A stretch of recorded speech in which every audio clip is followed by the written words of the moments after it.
Some few days ago, a friend of mine who was at the edge of making payments for a property suddenly remembered me, suddenly remembered that he has a friend who is a guru in real estate. So he called me. So I went to help him investigate the property. Thank God this guy actually called me. If not, he would have lost millions of naira to a property due to lack of due diligence. And this takes us to steps to take when buying a property so that you won't fall victim of swindlers. My name is Atere Olademeji, your real estate and investment consultant. Kindly subscribe to our YouTube channel and don't forget to turn on our notification bell so as to get updates on our subsequent videos. And in case you need any clarification on any topic of discourse, don't hesitate to leave your comments on the comment section and we will definitely reply you. Now, today we're discussing steps to take when buying a property so that you won't fall victim of swindlers, of scammers, of 419, permit me to say. All right, now step one is budgeting. As a buyer of property, you must have a budget.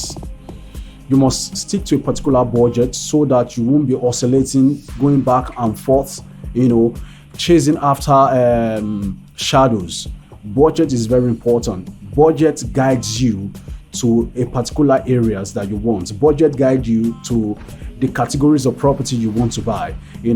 Budget, gives you a specific direction. It reduces stress. It reduces time wasting activities, when you go in search of property. So you must have a budget. And even when you have a budget, it helps you not to encroach on some other important things that you have, segmented money for. So budget is very, very important.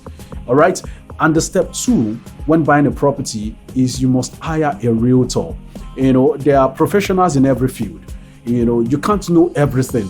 Even if you have idea about property, on how property works or how the industry operates, because you're not really in that field, you need to hire a professional who knows the nitty-gritty, the in and out of how property is being purchased, on how to negotiate on property, on who to talk to, on, of course, on how to go around that kind of property you want to buy. So a realtor is very, very important when it comes to purchasing a property. And when you have a realtor who is going all out for you, so it gives you rest of mind, to sit back and relax because you have somebody, of course, who knows everything about real estate. So a realtor is very important. You can't go all out and start searching for property yourself.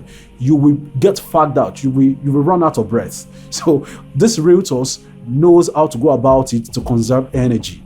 All right. So now the third steps to take when buying a property is search for the property. Now you have contacted a realtor. A realtor have asked the following questions, the budget and everything, and he has asked and the kind of locations that you want, the type of property that you want, if it is built up area, if it is a new site, if it is bungalow, if it is duplexes, if it is a mansionette, all those questions has been given, an answer has been provided to those questions. So he has penned them down. So he work according to that request. Now he goes into the market to start searching for the property, that falls within the category of that budget and that specification of property that you want.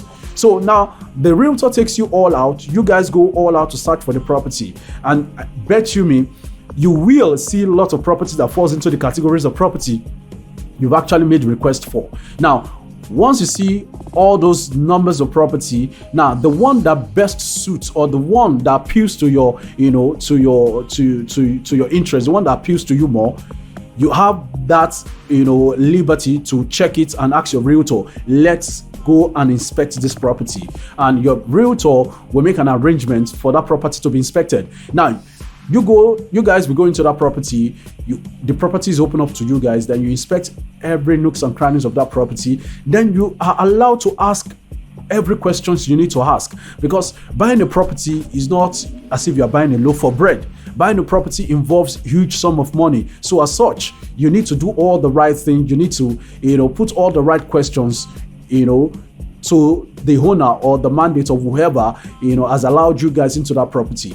Ask who the owner is, the reason why they are selling that property, do some little investigation, and that is without a prejudice to the fact that you are going to raise an offer letter after inspection. All right, taking you back, remember that in step 2 we mentioned that you hire a realtor. One of the steps to take when buying a property is that you hire a reputable realtor. And don't forget that Landowners Domot, we are a reputable realtor where we have helped a lot of individuals, organizations, in Nigeria and in diaspora to procure, to acquire properties, both landed and built up properties. And we are catalog of clients and testimonies of people testifying to how easy it was for them to take possession of their property when we applied the necessary procedures and we did the right investigation on all those properties. So we are just a one-stop shop when it comes to buying property in Nigeria and in diaspora. All right, okay, we go into step 4 right now. Process to take, or procedure, or steps to take when buying a property. Step 4 is after you have inspected the property. Now it is left, or it behoves on you to write an offer letter. You have seen the property, you fall in love with the property, now you want to buy the property. You just don't go take money and give to the owner, ask who is the owner of this property and give the person money. No, that's not the way it is done in real estate. In the process of purchasing property, the process is you will write an offer letter. You see, every process must be documented for futuristic purpose. Now, you must write an offer letter. In that your offer letter, it will comprises of the amount you are willing to pay for that property, and you request for all the documents pertaining to that property in that offer letter. Then you send the offer letter to the seller of the property. Now, once the seller of the property receives the offer letter and he sees that what you have offered, compared to the price he has, placed on the property in the market, and is pleased with it, is okay with it, he will reply with an acceptance letter. He will accept it. He has to respond to that offer letter officially, also an acceptance letter, and with that acceptance letter, he will attach all the documents, just like the way you have requested from your offer letter, all the documents pertaining to that property. He will attach it, the photocopy, attach it and send it back to you. So having received the acceptance letter and the document of the property, so the next step for you is to embark on verification, to do due diligence on this property. So you verify this document. Once you verify this document and you get a clear direction on the verification, the next step is to book for an appointment for the payment of this property.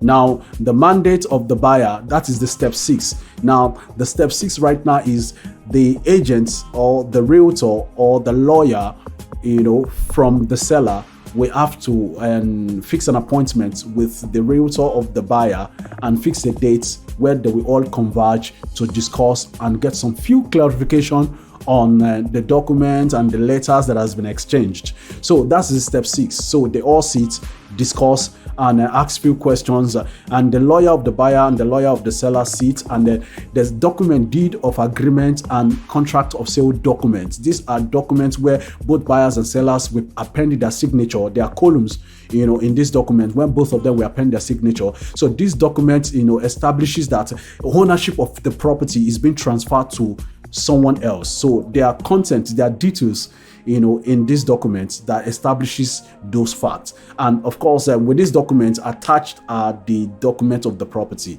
So that is the step 6. So it is exchanged between both parties, and this document is being exchanged. The payment is being made, and the buyer authorizes bank to make payments. And as the document is being signed and being exchanged simultaneously, the money is being credited into the account of the seller. So once everything is confirmed, which is the step 6, the new buyer takes possession of the property by taking all the documents, and the seller, so say, confirms his money in the bank, and he leaves the property to the new owner. Then this brings us to step 7. The step 7 is the step, the actual part where the new owner now takes possession of the property, physical possession of the property, and then it becomes the owner of, it becomes, his status change automatically. All right, these are the 7 steps to take when buying a property. None of these steps should be omitted. These steps should be critically observed. All right, thank you for staying till the end of this video. If you like our video, don't forget to give us thumbs up and also subscribe to our channel. Until the next, till we meet again, stay positive.